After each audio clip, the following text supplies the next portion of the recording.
So hi everyone, today let's explore and gain some knowledge about the history of futsal. I am Sorianosos from 2BPED-A and let's explore together the history of the futsals. Futsal. Futsal started in 1930 when Juan Carlos Serrani, a teacher in Montevideo, Uruguay, created a version of indoor football for recreation in YMCAS.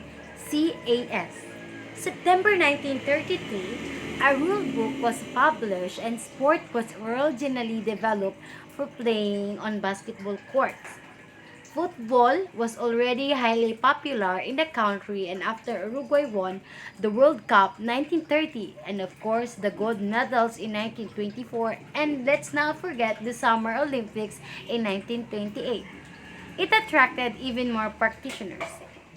Cerny writing the rule book took as examples the principle of football, the possibility to touch the ball with every part of the body except for the hands. And he took the rules from other sports too. From basketball, the number of team players, 5, and the game durations about 40 actual minutes. From water polo, the rules about the goalkeeper. From team handball, for the field and goal sides. In 1956, the rules were modified by Habib Maupus and Luis Gonzaga de Oliveira Fernandez within the YMCA of Sao Paulo, Brazil, to allow seniors to compete. Luis de Oliveira wrote the Book of Rules of Futsal in 1956, then adapted also in the international level. The sports began to spread across South America, and its popularity ensured the formation of the governing body in Sao Paulo in 1971 under the name of Federation International de Football de Salon o FIFUSA o FIFUSA. Uruguay, along with the World Championship, the new institutions counted 32 participating countries in 1975.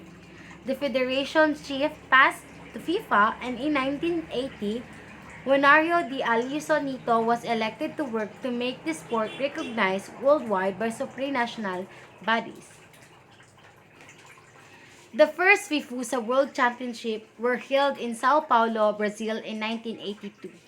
The federation then began to work to bring the big event to Europe.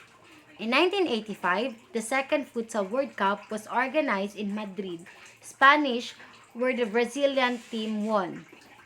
In 1985, Joseph Blatter, at the time Secretary of Football Governing Body, or the FIFA, thought it was the right time to enlarge its influence, and there are more also deal with the indoor football between FIFA and FIFUSA.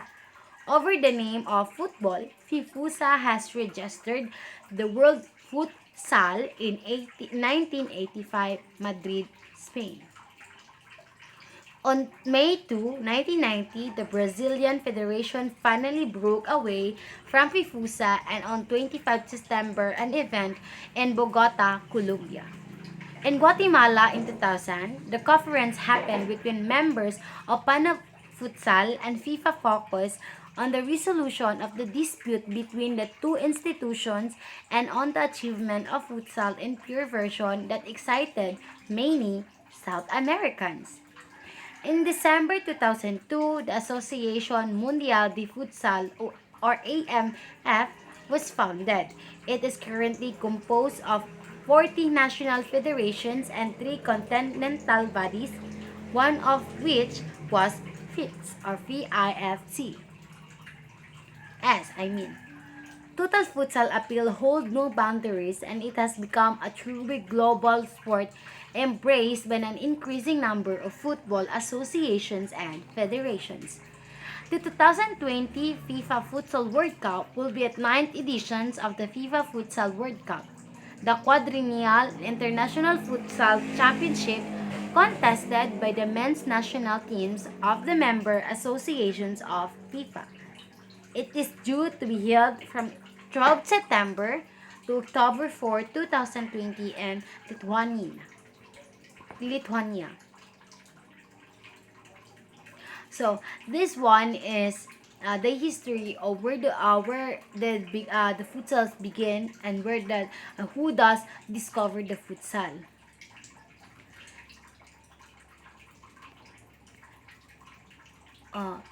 We all know now that futsal pala ay kinuha pala siya sa iba't ibang uri ng sport, like for example yung basketball na sinasabi na merong 5 players by group, at saka yung 40 um, actual minutes niya from water polo, and about doon sa goalkeeper na sinasabi niya.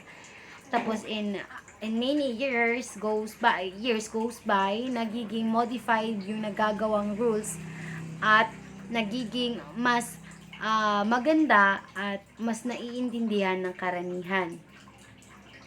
So again, thank you for listening, and I hope you understand the history of futsal.